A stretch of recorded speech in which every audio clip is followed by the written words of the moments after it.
Hello students, Jaymin sir વક્ત સાહેબ ચેનલમાં તમારું સ્વાગત છે.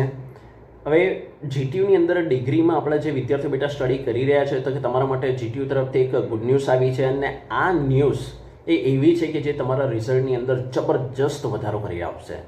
સૌથી પહેલાં હું તમને અહીંયા એક ઇન્ફોર્મેશન શેર કરી દઈશ કે આ વિડીયો આખો જોજો અને ત્યાર પછી ડિસ્ક્રિપ્શન બોક્સની અંદર બેટા તમારી જોડે એક વોટ્સએપ ગ્રુપની લિંક શેર કરી છે. તો હજુ સુધી જો એમાં તમે જોઈન નથી થયા તો વિડીયો કમ્પ્લીટ જોયા પછી જ એની અંદર જઈને અને જે વોટ્સએપ ગ્રુપની લિંક છે એના થ્રુ ખાસ એમાં જોઈન થઈ જજો, કારણ કે શોર્ટ ટાઈમની અંદર હું તમારી જોડે ત્યાં એક પીડીએફ શેર કરીશ કે જેની અંદર A to Z ઇન્ફોર્મેશન આ વિડીયોને લગતી હશે, પરંતુ આ વિડીયો કમ્પ્લીટ જોયો હશે તો ઇઝીલી તમે એને સમજી શકશો કે એની અંદર એકચ્યુઅલમાં શું કહેવા માંગે છે કે કેમ મેં એવું કીધું કે તમારું રિઝલ્ટ હવેથી જબરજસ્ત ઇન્ક્રીઝ થવાનું છે. હવે સૌથી પહેલાં તો કે વાત કરીએ તો કે કોને આ નિયમ લાગુ પડશે, તો કે જેટલા પણ વિદ્યાર્થીઓ આપણે એવા છે કે જેમને આ વર્ષે ડિગ્રી ફર્સ્ટ યરમાં એડમિશન લીધેલું છે તો કે બેટા તમારે હવેથી જ ઓનવર્ડ્સ મતલબ કે પહેલા સેમથી મળીને 8મા સેમ સુધી આ નિયમ લાગુ પડશે જ. અને જે વિદ્યાર્થીઓ સેકન્ડ યરમાં છે મતલબ કે થર્ડ સેમિસ્ટરથી મળીને 8 સેમ સુધી તો કે બેટા તમને પણ આ નિયમ લાગુ પડશે. હવે નિયમ શું છે તો કે અત્યાર સુધી જનરલી મેં જોયું છે કે મેજોરિટી સબ્જેક્ટ એટલે કહું છું કારણ કે મેથ્સ એવા કે કેટલાક એવા સબ્જેક્ટ હોય છે કે જેને આપણે જો વાત કરીએ તો મેજોરિટી સબ્જેક્ટ એવા હોય કે જેની અંદર કોઈ પણ એક સ્ટુડન્ટ એ 70 માર્કની એક્ઝામ આપતો હોય છે એક્સટર્નલની, 30 માર્કની એક્ઝામ આપતો હોય છે મિડ સેમની અને 20 અને 30 માર્કના વાઇવા, સબમિશન ને પ્રેક્ટિકલ એક્ઝામના હોય છે. મતલબ ટોટલ ગણીએ તો આ બધાનું 150 એટલે કે 150 થતું હોય છે.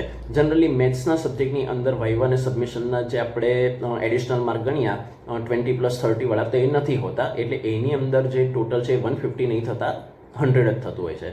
અને જે સબ્જેક્ટની અંદર આપણે 70, 30, 20, 30 કરીને 150નું ટોટલ ગણ્યું, પરંતુ બેટા એની અંદર પણ અલ્ટિમેટલી આપણે કન્વર્ટ કરીને 100માં જ કરતા હતા. હવે અહીંયા બેનિફિટ શું છે તો કે એ નવો બેનિફિટ સમજાવતા પહેલાં તમને જે જૂની સ્કીમ આપણી જે હતી ને 150 વાળી એના પર હું તમને જરા વધારે ફોકસ કરીને તમારો જે એક કન્સેપ્ટ છે ક્લિયર કરાવવા માંગુ છું કે જો બેટા તમે જીટીયુને ધ્યાનથી સમજી શક્યા હશો ને તો તમને અહીંયા એક વાત ક્લિયર હોવી જોઈએ કે સૌથી વધારે ડર કોઈ પણ જીટીયુ સ્ટુડન્ટને શેનો હોય તો કે સર જે 70 માર્કની એક્સટર્નલ એક્ઝામ છે એનો, કારણ કે એની અંદર જો પેપરમાં કંઈ પણ હાર્ડ પૂછાયો અને એવી કોઈ વસ્તુ હશે કે જે અમને નથી આવડતી અને કદાચ બને કે અમે ફેલ થઈને આવ્યા તો, એટલે મતલબ એ 70 માર્કની એક્ઝામ એવી છે કે જે તમને કદાચ ડરાવતી હોય, પરંતુ સામે જો તમે ધ્યાનથી ઓબ્ઝર્વેશન કર્યું હશે તો 80 માર્ક્સ એવા છે કે જે તમારા હાથમાં કે પછી તમારા કોલેજના ફેકલ્ટીના હાથમાં છે. મતલબ 70 માર્કની એક્ઝામની સામે 80 માર્ક એવા છે કે જે તમારા અને ફેકલ્ટીના હાથમાં છે. મતલબ કે જો તમે તમારું બિહેવિયર પ્રોપર રાખ્યું, તમારી અટેન્ડન્સ કમ્પ્લીટ છે અને તમારે જે સબમિશન આપવાનું છે એ પણ જો ટાઈમ ટુ ટાઈમ આપેલું હશે તો એ 80 માર્કમાંથી તમે મેક્સિમમ માર્ક મતલબ કે કદાચ બને તો 70 ઉપર પણ ત્યાં સિક્યોર કરી શકો છો. અને બાય ચાન્સ કદાચ તમારી એક્સટર્નલ એક્ઝામ સારી નથી રહી અને ઇવન 25 માર્ક કે 30 માર્કની આસપાસ પણ તમે પાસ થાવ છો તો પણ આની અંદર જો તમે સારો સ્કોર કર્યો હશે આઉટ ઓફ 80 તો પણ તમે રિઝલ્ટ ઇમ્પ્રૂવ કરી શકશો. હવે આ જે તાકાત હતી એ તમારું જે પરફોર્મન્સ છે જે કોલેજ લેવલ પરનું તો એની હતી કે જે તમારું એક્સટર્નલ એક્ઝામનું પેપર કદાચ સારું ના પણ જાય તો પણ રિઝલ્ટ કઈ રીતે બેલેન્સ કરી શકે છે તો કે એના વિશે મેં સમજાવ્યું. ઓકે, હવે આપણે નેક્સ્ટ જે તમારું રિઝલ્ટ કઈ રીતે ઇમ્પ્રૂવ થઈ શકે છે એ ગુડ ન્યૂઝ શું છે તો કે એના પર ફોકસ કરીએ. તો કે બેટા હવેથી જે આ ટોટલ છે ને એ ટોટલી ચેન્જ થવા જઈ રહ્યું છે અને હવેથી એ 150 નહીં રહેતા 200 એટલે કે 200 માર્કનું થવા જઈ રહ્યું છે. હવે આ જે એડિશનલ 50 માર્કનો જે વધારો થયો એ કોઈ લેખિત પરીક્ષામાં વધારો નથી થયો, એટલે તમારે ચિંતા કરવાની જરૂર નથી. કારણ કે જનરલી કોઈ પણ વિદ્યાર્થીને પહેલાં તો ચિંતા થશે સર 150 માર્કની એક્ઝામનું જે આપણે કહીએ ઇવેલ્યુએશનનું કહીએ એ જ અમે નહોતા પહોંચી વળતા અને તમે 200ની વાત કાઢો છો અને એમાં પણ પાછી ગુડ ન્યૂઝ છે એવું કહો છો. તો યસ બેટા હું તમને એક ગુડ ન્યૂઝ એટલા માટે કહું છું કારણ કે જે 150 હતા એમાં 70 માર્ક એક્સટર્નલ એક્ઝામના હતા, 80 માર્ક એ તમારા કોલેજ લેવલના હતા અને આ જે 200 માર્ક થયા છે તેમાં એડિશનલ 50 માર્ક ભલે વધ્યા હોય પરંતુ એ કમાન્ડ પણ તમારા કોલેજ લેવલ પર રહેશે. મતલબ કે તમારા હાથમાં છે, એ એક્સટર્નલ એક્ઝામની અંદર એડ ઓન નથી થયું એ જે છે એ તમારા વાઇવા સબમિશન ને એ બધામાં એડ થયું છે. અને એમાં પણ સ્પેશિયલી હું તમને સેમિસ્ટર 1, 2, 3 અને 4ની વાત કરું તો એની અંદર તો ઇન્ટરનલ લેવલ પર જ વાઇવા સબમિશન પ્રેક્ટિકલ એક્ઝામ એ બધી વસ્તુ થવાની છે. મતલબ કે એની અંદર તમે મેક્સિમમ જેટલો પણ સ્કોર કવર કરી લેશો તો એટલું તમને બેનિફિટ થશે. કારણ કે પહેલાં 70ની સામે 80 માર્ક તમારા અને તમારા ફેકલ્ટીના હાથમાં હતા. હવે 70ની સામે 130 માર્ક એ તમારા ફેકલ્ટીના હાથમાં રહેશે. એટલે તમે વિચારો કે ઘણો ખરો બેનિફિટ તમે કોલેજ લેવલ પરથી મેળવી શકો એમ છો. 5th, 6th, 7th અને 8ની અંદર આપણે વાત કરીએ તો કોલેજના વાઇવાની સાથે સાથે એક્સટર્નલ વાઇવા પણ આવશે.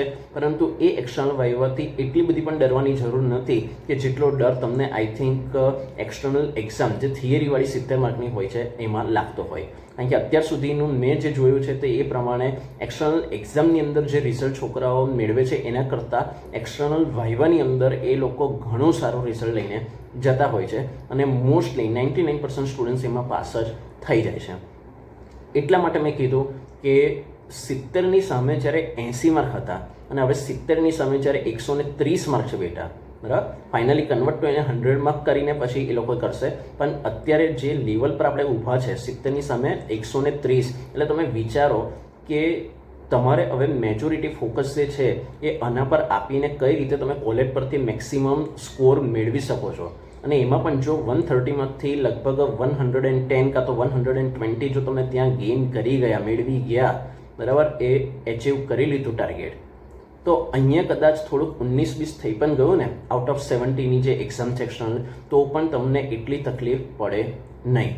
આઈ થિંક તમે સમજી શકતા હશો કે હું શું મેસેજ તમારા સુધી પહોંચાડવા માગું છું કે કઈ રીતે તમારી જોડે એક હવે બેસ્ટ ચાન્સ છે કે કોલેજ લેવલ પરથી ફેકલ્ટીને ઇમ્પ્રેસ કરીને તમારું બેસ્ટ પરફોર્મન્સ આપીને જે રિઝલ્ટ છે એને ઇમ્પ્રૂવ કરી શકાય.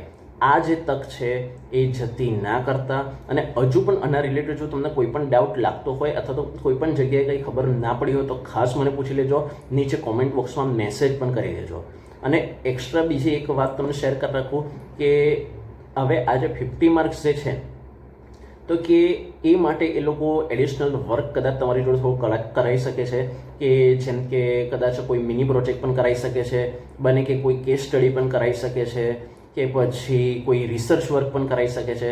કારણ કે એમ તો તમને 50 માર્ક આપે નહીં, પરંતુ એ જે વર્ક હશે એ ડેફિનેટલી, કારણ કે મારા 8 થી 9 વર્ષના એક્સપિરિયન્સના બેઝ પર કહું બેટા કે તમામ વર્ક જે છે એ એક્સટર્નલ એક્ઝામની સામે તો તમને સારું જ લાગશે અને થોડું ઇઝી ગોઈંગ તમે એને ફૂલફિલ કરી શકશો. પ્લસ તમારું કોન્ફિડન્સ પણ એની અંદર ગેઇન થશે. કારણ કે એ બધું વસ્તુ જે છે એ તમને થોડુંક પ્રેક્ટિકલી સાઉન્ડ કરવા માટે હેલ્પફુલ થશે. મતલબ કે આ જે નવી સિસ્ટમ જીટીયુ તરફથી ઇમ્પ્લિમેન્ટ કરવામાં આવી છે, મારી દ્રષ્ટિએ તો સ્ટુડન્ટ્સને પ્રેક્ટિકલી ઇમ્પ્રૂવ કરવામાં અને પ્લસ એમના રિઝલ્ટને વધારવા માટે જબરજસ્ત ટેકનિક છે. અને એનો ફાયદો તમારે ઉઠાવી લેવાનો છે કે જે તમારા રિઝલ્ટ રૂપે રિફ્લેક્ટ થઈને આવે એવી મારી આશા છે. ડિસ્ક્રિપ્શન બોક્સમાં વોટ્સએપ ગ્રુપની લિંક છે, ખાસ ત્યાં જોઈન થઈ જજો. છતાં કોઈ ડાઉટ હોય તો કોમેન્ટ બોક્સમાં મેસેજ કરીને શ્યોર મને જણાવી દેજો.